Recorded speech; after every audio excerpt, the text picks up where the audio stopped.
आइए। Good evening. Good evening. Good evening. Good evening नीति, आज बैठिए। बैठिए नीति। आज ये आप अगर जो कंफर्टेबल हो और आपको सर्दी जुकाम अगर जो ना हो तो आप मास्क उतार सकते हैं। सर आप शुक्रिया। नीति, ये इंजीनियरिंग है आपका, ठीक? जी सर। 2017 में।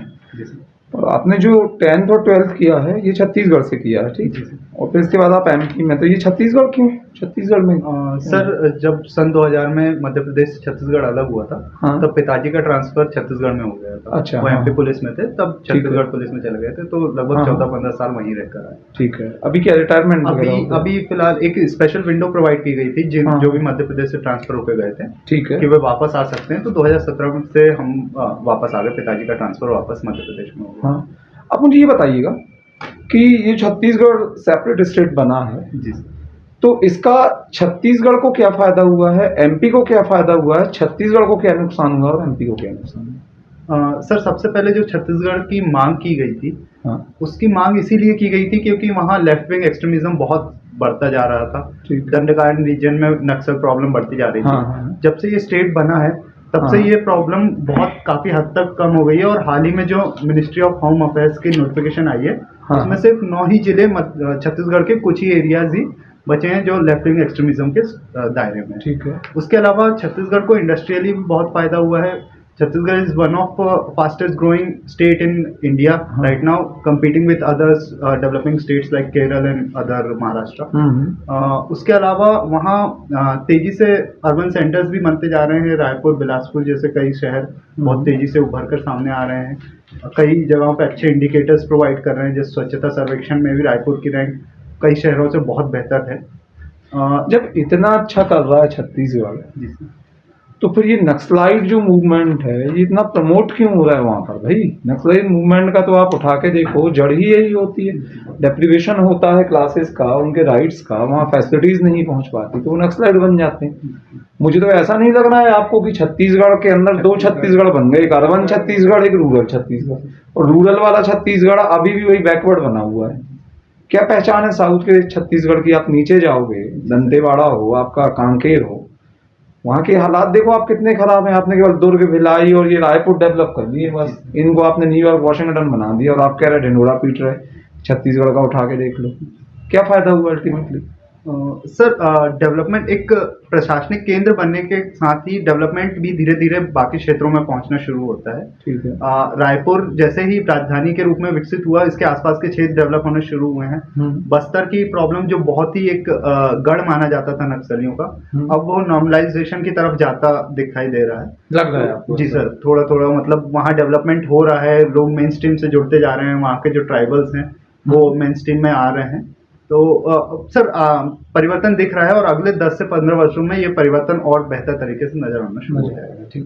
सलवा जुलूम के बारे में सुना कुछ आपने? छत्तीसगढ़ में रहे बहुत टाइम तक आप, क्या था ये सलवा जुलूम? सर ये जो नक्सल मूवमेंट थी उसको कंट्रोल करने के लिए प्रशासन और आम जनता के सहयोग से किया गया एक प्रोग्राम था। कौन था आम जनता को लीड कौन कर रहा था? बहुत बड़ा लीडर था उसके अंदर? सर महेंद्र कर्मा जी। ठीक है। हाँ सर इसके अंतर्गत आम जनता के सहयोग से नक्सलियों के जो हाइड आउट्स थे और जो वाइटल इंफॉर्मेशन थी जो सिक्योरिटी और आर्म फोर्सेस को प्रोवाइड की जानी चाहिए थी, वो प्राप्त होती थी और ऑपरेशन सक्सेसफुली करने का प्रयास किया जाता था। ठीक है। आपको ऐसा नहीं लग रहा है कि सलवा जुलूम में आपने गवर्नमेंट ने कि इलीगल तरीके से एक आर्मी खड़ी कर दी? ठीक, किसके अगेंस्ट में? नक्सलाइट के अगेंस्ट में। 2 क्वेश्चन मुझे पूछना है, क्या आपको अपनी लीगल आर्मी पर भरोसा नहीं था? जो हमारी आर्मी है या जो पुलिस फोर्स है उस पर आपको भरोसा नहीं था? और दूसरी चीज ये है कि डेमोक्रेसी में आपको ऐसा नहीं लग रहा है कि इस टाइप के काम को स्टेट को मिलना चाहिए, स्टेट को ये पावर मिलना चाहिए कि वो इस तरीके की एक्टिविटी परफॉर्म करे? हमारे कॉन्स्टिट्यूशन का क्या होगा भाई? ये सही था क्या सलवा जुलूम? सर जिस तरह आपका जो पहला प्रश्न है कि इलीगल तरीके से लिया गया, सर किसी भी समस्या के समाधान के लिए आम जन का सहयोग बहुत आवश्यक रहता है। और नक्सल प्रॉब्लम एक ऐसी प्रॉब्लम है जहां पर आम जन का सहयोग नक्सलियों की तरफ ज्यादा था। तो उन तो मतलब आम जन को बंदूकें दे दो, ट्रेनिंग दे दो और वो सब जाके नक्सलियों को मार दें, यही तो सलवा जुडूम था। सर उनको मेन स्ट्रीम में लाकर एक कॉन्फिडेंस बिल्डिंग मेजर के रूप में उनको ऐसा ऐसा फील कराया जाता था कि वो भी प्रशासन के पार्ट हैं और ये समस्या सिर्फ प्रशासन की नहीं है, ये समस्या उनकी भी है। यदि वो इस समस्या से डील करेंगे तो बेहतर तरीके से वहाँ उस क्षेत्र का डेवलपमेंट हो पाएगा और वो भी मेन स्ट्रीम तक जुड़ सकते हैं। मैं आपको बस्तर का दंडकारण्य जो एरिया है दंतेवाड़ा, वहां का आपको एसपी बना दे रहा हूँ, ठीक, या पूरे संभाग का मैं आपको आईजी बना दे रहा हूँ। अब वहाँ नक्सलाइट प्रॉब्लम को शॉर्ट आउट करने के लिए क्या करोगे अपनी तरफ से, गवर्नमेंट का छोड़वा, अपनी तरफ से आप क्या करोगे? सर जो पहले जिस तरह की अभी योजनाएं चलाई जा रही हैं कि जो सलवा जड़ूम जैसी योजनाएं थी वह तो अभी पूरी तरह से क्रियान्वित नहीं की जा रही है। खत्म, सलवा जड़ूम पे तो सुप्रीम कोर्ट का भी बड़ा हार्ड स्टेटमेंट था। हाँ सर, इसी तरह से कोई एक ऐसा प्लान में डिवाइस करूंगा जिसके तहत आम जन को सहयोग में लेकर और आर्म फोर्सेस के साथ में उनके सहयोग से नक्सलियों के बारे में जानकारी प्राप्त की जाए।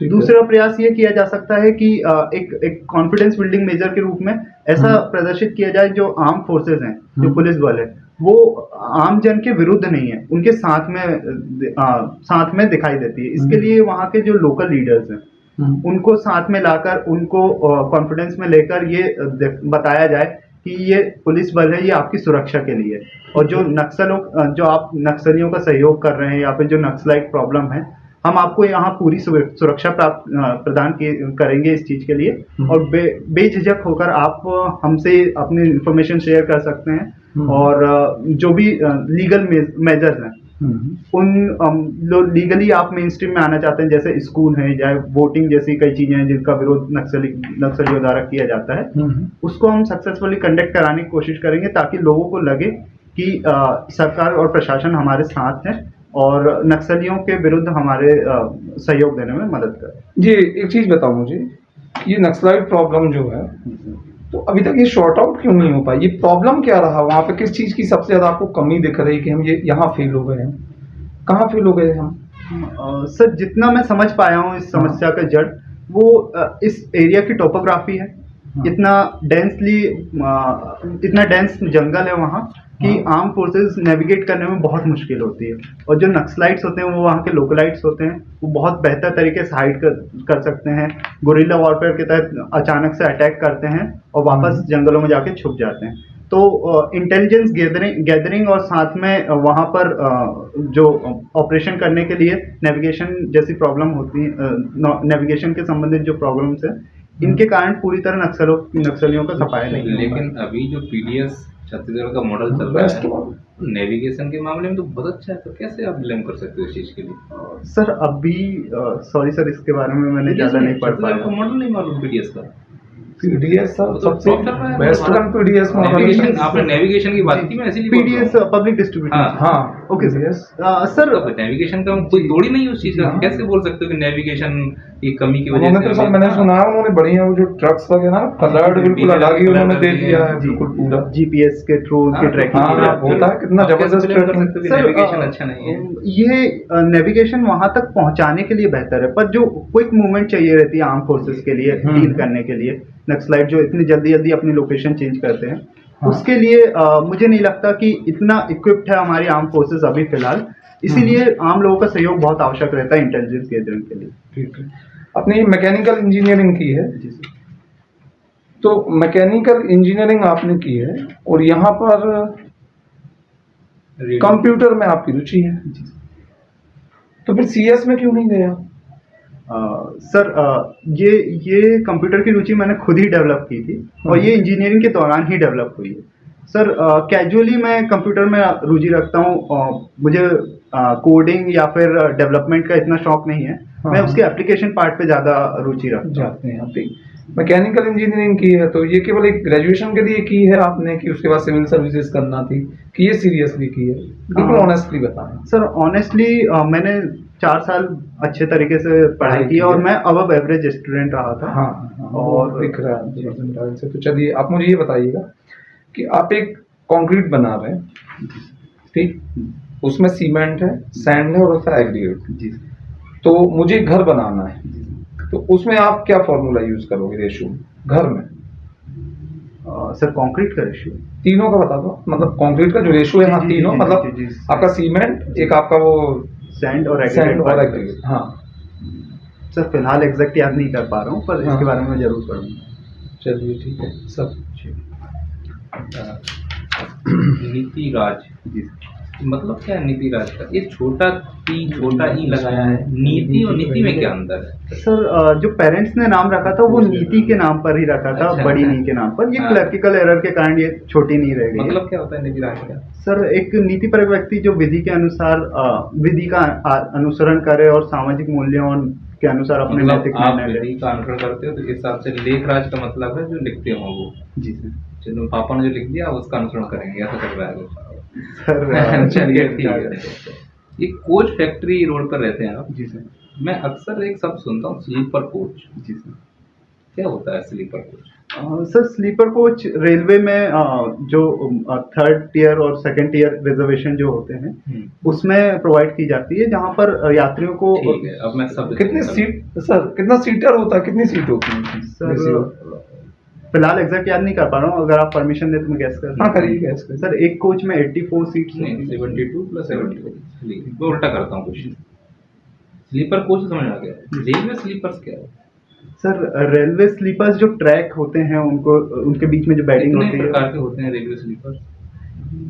सर, गेज के अनुसार इनको नहीं, मटेरियल के अकॉर्डिंग जवाब देना है।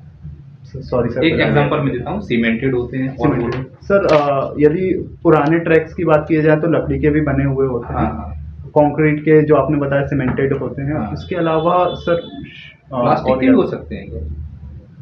सर, अगर उस लेवल की टेंसाइल स्ट्रेंथ प्रोवाइड कर सकें, उस लेवल के शॉक अब्जॉर्ब कर सकें, होते हैं, प्लास्टिक अभी के भी इंडिया बने। ने अभी बनाना शुरू कर दिया है।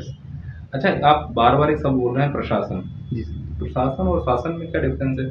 सर, शासन मूलतः नीति निर्माण से संबंधित है बहुत सर। बढ़िया। प्रशासन नीति क्रियान्वयन चलिए, है। अब मैं आपको एक केस स्टडी देता हूँ, एक सिचुएशन दे रहा हूँ। अक्सर मैं देखता हूँ कि जो बोरिंग होती है उसमें मैं न्यूज़ पढ़ते रहता हूँ सर कि बच्चा गिर गया है, बिल्कुल हाँ। और आप वहाँ के एसडीएम हैं। सीक्वेंस नहीं छोड़ना है कुछ, और आपको उस बच्चे को बचाना है। आप कौन कौन से स्टेप करना है या उठाएंगे वो मुझे बताना है। अगर आप कोई भी स्टेप चूकते हैं तो मैं मानूंगा कि आपका फेलुअर है।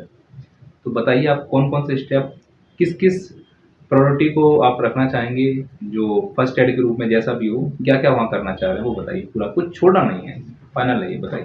सर, सबसे पहले तो उस क्षेत्र में जहाँ ये घटना हुई है वहाँ उस एरिया को सिक्योर किया जाए, ताकि और उसके जो बोरवेल है उसमें और कोई चीज़ जानना गिरनी नहीं। एक हो गया। पहली चीज़।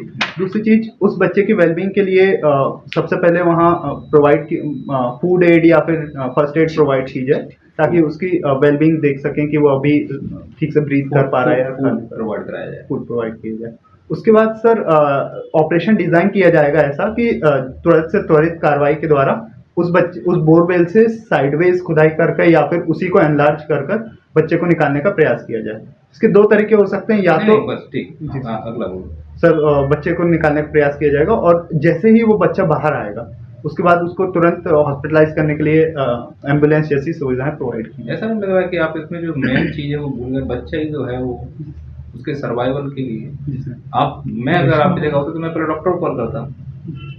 डॉक्टर कैमरा वगैरह सबसे पहले कैमरा और डॉक्टर टीम। वेलबींग के लिए जो कैमरा टीम और डॉक्टर प्रोवाइड करेंगे, फर्स्ट एड जो प्रोवाइड किया सब जाएगा डॉक्टर, उसी में आपने सब इंक्लूड कर दिया था। चलिए ठीक। एक और लास्ट क्वेश्चन मेरा आपसे। ये मैकेनिकल इंजीनियर में ये जो मैं क्वेश्चन आपसे पूछना चाह रहा हूँ आपकी हॉबी से रिलेटेड, कंप्यूटर गेमिंग कर रहे हैं आप। मैं अक्सर नहीं देख पा रहा हूँ कि कंप्यूटर गेमिंग में एब्यूजिंग बहुत होती है। ऑनलाइन कंप्यूटर गेमिंग खेलते हैं और बच्चे उसमें जुड़ रहे हैं। हाँ, कहाँ तक सही है हाँ, आपके लिए से? सर, सभी लोग ऑनलाइन तो कम्युनिटी में ये टॉक्सिसिटी एक प्रॉब्लम है और इससे डील करने के लिए भी कई सॉल्यूशंस आए हैं। पर ये एक वैलिड कंसर्न है, बच्चे इससे जुड़ते हैं और ये एक्सपोजर उनको और वायलेंट बना सकता है। इसके लिए मॉडरेशन बहुत जरूरी है। ऐसे टॉक्सिक, जैसे हाल ही में एक गेम आया हुआ है फर्स्ट पर्सन शूटर जो मैं भी खेलता हूँ। मैं समझ गया। मदन मोहन मालवीय के बारे में कुछ बताइए। सर, ये एक स्वतंत्रता सेनानी थे जिन्होंने काशी हिंदू विश्वविद्यालय की स्थापना की थी। हाँ। इन्हें महामना की उपाधि प्रदान की। महामना का मतलब क्या होता है? सर महान मानव कहा जा सकता है एक तरीके से। भोपाल कितनी पहाड़ियों में बसा हुआ है सर भोपाल 5 पहाड़ियों पे बसा है। बताइए ना। Sir Shyamla hills, Shankaracharya Nevri hills, Katara hills, Idgah hills बहुत बढ़िया। और अरेरा हिल्स। अरे सीएम का जो आवास है वो किस हिल्स पर है? सर ये अरेरा हिल्स पे। कि श्यामला हिल्स? सर शायद अरे सर सॉरी सर इसका एग्जैक्ट याद नहीं कर पा चलिए ठीक सर। सर ये हुजूर क्या होता है? सर हुजूर एक तरीके से जो मध्यकालीन में थी, किसी बड़े सम्मानीय व्यक्ति को संबोधित करने के लिए हुजूर जैसी उपाधि क्या इस्तेमाल की हिंदी जाती है। हिंदी वर्ड? जी सर ये उर्दू वर्ड। उर्दू वर्ड उर्दू है। हुजूर उर्दू है पक्का? जी सर जितना मैं याद मुगल आप बोल रहे हैं मध्यकाल में, जी सर। तो मध्यकाल में तो उर्दू थी ही नहीं, मध्यकाल तो मुगल है। जी सर। मुगलों की राजभाषा क्या थी? सर फारसी। फारसी। पर्शियन। जी ये आपने नाम लिखा है अपना नीति राज, जी। एक होता है नीति शास्त्र, जी सर। ये क्या होता है? सर नीति शास्त्र एथिक्स जो होते हैं, जो सामाजिक रूप से हमें बताते हैं क्या सही है या क्या गलत है, इस चीज़ की जो जानकारी, जो डायरेक्शन देते हैं वो नीति शास्त्र कहलाता है। कुछ 5 क्वालिटीज बताएं आपकी जो जिनको देखकर लगे कि आप वाकई में एक डिप्टी कलेक्टर बनने लायक हैं। सर पहली क्वालिटी तो यह है कि मैं एक इनोवेटिव पर्सन, मैं प्रशासन में इनोवेट करने की कोशिश करूंगा। जो भी नई योजनाएं रहेंगी या फिर जो भी वेलफेयर स्कीम्स रहेंगी या फिर जो भी मेरे को कार्य दिया जाएगा उसमें इनोवेट करने की कोशिश करूंगा। दूसरा टेक्नोलॉजी फ्रेंडली हूँ, तो जैसे जैसे ई गवर्नेंस और ऐसी टेक्नोलॉजी इंकलकेट की जा रही है प्रशासन में, इसमें मैं बेहतर तरीके से कार्य कर सकता हूँ और अपने स्टाफ को और अपने अंडर आने वाले लोगों को भी इस चीज़ के लिए ट्रेन कर सकता हूँ। तो तीसरी चीज़ है कि मैं चीज़ों को इन डेप्थ जानने की कोशिश करता हूँ, ठीक है। कि जितनी जानकारी मुझे उसके बारे में मिल पाए मैं उतना बेहतर तरीके से उसको जानकर उसके बेहतर निर्णय ले सकता हूँ। तो चौथी जो मेरी स्ट्रेंथ हो सकती है वो ये है कि सर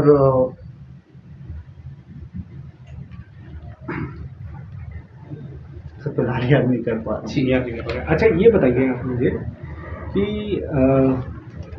मैकेनिकल इंजीनियरिंग में ये नॉकिंग क्या होता है? सर ये इंटरनल कंबशन इंजन से संबंधित घटना है, जिसमें फ्यूल का ऑक्टेन नंबर जो रहता है वो उसके कंबशन टेम्परेचर से जब ज़्यादा हो जाता है तो एक नॉकिंग टाइप, वो सडन ब्लास्ट टाइप का इंजन के सिलेंडर में होते हैं। ये एक नॉकिंग टाइप की, जैसे डोर को नॉक करते हैं ऐसे साउंड उत्पन्न करता है, तो इस घटना को नॉकिंग। इसको दूर करने के लिए क्या सॉल्यूशन क्या होगा? सर इसमें फ्यूल को ब्लेंड किया जाता है, ऐसे मटेरियल के साथ ब्लेंड किया जा सकता है जिससे ऑक्टेन नंबर कम किया जा सकता जैसे लेड मिला दो सर। अगर मैं बेंजीन मिला दूं डीजल में तो क्या हो जाएगा? सर सॉरी सर फिलहाल याद नहीं कर पा अच्छा एक चीज बता दो कि ये कई सारे पेट्रोल पंप पे मैं देखता जी हूँ, सर। उसमें लिखा रहता है सीसा रहित पेट्रोल, लेड नहीं होता उसमें। क्यों ऐसा, क्यों सीसा? सर लेड को एक पॉल्यूटेंट माना जाता है जो एक हैवी मेटल के रूप में डिपॉजिट होता है और ये ह्यूमन हेल्थ को प्रभावित करता है। क्या डिजीज क्या प्रॉब्लम होती है होता इसकी है? वजह सर, से? कौन सा मिनी सिस्टम? हाँ मिनीमाटा डिसीज होती है। मिनी माटा कहाँ, वहाँ जापान है, वहाँ चलेगी। मार्केट बहुत बेसिक सी एक बहुत जगह हाँ, समस्या बहुत है, होता है। वो बीमारी है बहुत जगह सुना मैंने, स्मोकिंग, स्मोकिंग ये एक टाइप से बड़े सिगरेट होगी तो वही होगा। उसके ट्रीटमेंट के लिए अस्थमा, कैंसर जैसी बीमारियां हो सकती हैं। एग्जैक्ट याद नहीं कर पा रहा। रेस्पिरेशन से related सबसे ज़्यादा नवजात बच्चों को इम्पेक्ट करता है और उसमें असर हो।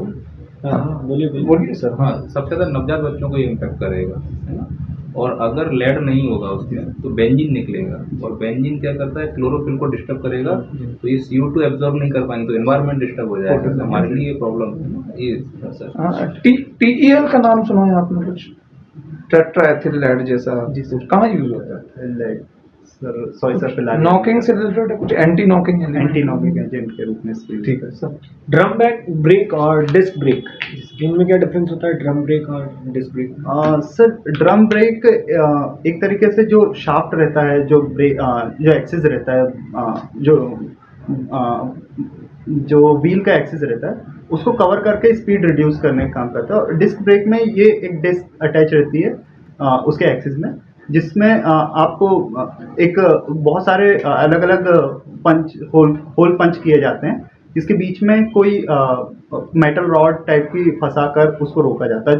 डिस्क ब्रेक ज़्यादा प्रिसाइज होता है ड्रम ब्रेक के कंपैरिजन। पर मैंने तो ये देखा है अमूमन कि डिस्क ब्रेक जब लगाते हैं तो एकदम से गाड़ी रुकती है बाइक वगैरह जी, में, जी, जी। तो उसकी वजह से फिसलते हैं और उसकी वजह से ज़्यादा एक्सीडेंट होते हैं रादर देन की ड्रम ब्रेक। तो ये आपने बोला कि डिस्क ब्रेक जो है ज़्यादा प्रिसाइज रहता है, तो दोनों में से आप सेफ्टी मेजर की बात कर रहे हैं कि किस तरीके से बेटर है? सर व्हीकल को रोकने के लिए, स्पीड रोकने के लिए प्रिसाइज रहता है, और जैसा आपने बाइक की बात बताई, इसके लिए जो ग्रिप प्रोवाइड की जाती है व्हील्स में, वो मेन फैक्टर काम करता है जो स्किड कराता है आपकी जो व्हीकल है उसको स्किड कराता है अचानक से रोकने पर। रेल समझते हैं, जी। ट्रेन में रेल होती है, जी, पटरियाँ जी। जो नीचे होती हैं उनके बीच में गैप रखा जाता है, ऐसा क्यों? सर दो पटरियों के बीच में जो गैप हाँ, रखा हाँ, जाता है, तो ये यूजुअली थर्मल एक्सपेंशन के लिए रखा जाता है कि जब टेम्परेचर इंक्रीज होता है तो रेल एक्सपेंड करती हैं, और उस एक्सपेंशन के कारण जो बल्ज ना आए, इसलिए वो गैप प्रोवाइड किया जाता है ताकि जो ट्रेन है उसका मूवमेंट स्मूथ हो। और रेलवे स्टेशन पर जो नाम लिखे होते हैं रेलवे स्टेशन के, उसमें लिखा होता है कि इतनी समुद्र से ऊंचाई, ऐसा क्यों, वो क्यों लिखते हैं आपको? सर मीन सी लेवल से उस शहर की ऊंचाई नापने के लिए की जाती है ताकि एक रेफरेंस मिल जाए, और जो भी एलिवेशन वहां से बन रहे हैं तो उस मीन सी लेवल के ऊपर ही बने जाते हैं, तो मेजरमेंट आसान हो जाता है। तो मुझे समझ नहीं आता, सी तो बहुत है यहाँ, बंगाल ये है, अरेबिक है, इंडियन, कौन से वाला? कौन सा सी, कहाँ से, किस जगह से? सर यूजुअली जो भी वाटर का लेवल रहता है वो हर जगह पर ग्रेविटी के अंडर एक समान ही रहता है। सर, नहीं नहीं, मैं ये पूछ रहा जी, हूँ, जी, जी। जैसे 5000 लिखा है जी, सी लेवल से, जी, जी। तो भाई ये कौन सा वाला सी है? ये गोवा वाले लेवल से देखे हैं हम कि वहाँ तमिलनाडु में जहाँ, ये सभी के लिए एक ही होगा ना? तो ये कहाँ से मेजर कर रहे हैं आप, कहाँ किस जगह को उसमें आप पैरामीटर माना है, जैसे हाँ। जीरो जो लिया है तो वो उसका zero एक बेस कहाँ होगा लिया ना? है? जी, जी, जी। तो बेस कहाँ से लिया है ये? सर सॉरी सर, इसके बारे में फिलहाल जानकारी नहीं। चेन्नई से। चलिए। ये बताओ, ये ये नेशनल एयर क्वालिटी इंडेक्स, अभी बात चल रही है डीजल पेट्रोल की, क्या है नेशनल एयर क्वालिटी इंडेक्स, कितने पॉल्यूटेंट को शामिल करते हैं? सर एग्जैक्ट नंबर याद नहीं है। लास्ट दो क्वेश्चन आपसे, और दोनों फैक्चुअल। सबसे पहले आप ये बताओ कि नीति आयोग बना है ना, जी सर। नीति राज, जी सर। नीति आयोग बना है, नीति का फुल फॉर्म क्या है? Sir national institution for transforming India. India. और लास्ट फैक्चुअल क्वेश्चन आपका, आप मैकेनिकल इंजीनियर हैं, जी सर। आपके अकॉर्डिंग दुनिया की पहली मशीन कौन सी है? सर मेरे अकॉर्डिंग जो दुनिया की पहली मशीन है वो व्हील है, जो Wheel। व्हील का इन्वेंशन हुआ था, उसको हाँ। आप एक मशीन के रूप में देख सकते हैं। ठीक है, ओके, रिलैक्स हो गया। रिलैक्स हो गया। उसके पहले, व्हील के पहले सर फायर फायर भी नहीं, फायर मशीन, हैंडेक्स, व्हील अच्छा, तो okay। व्हील तो आपका न्यूलिथिक एज में आया जी, है, हाँ, ठीक। उसके पहले क्या आ गया था? पैलियोलिथिक एज में, प्री पैलियोलिथिक एज में हैंडेक्स। जी। हैंडेक्स। बहुत बढ़िया। कैसा लगा नीति?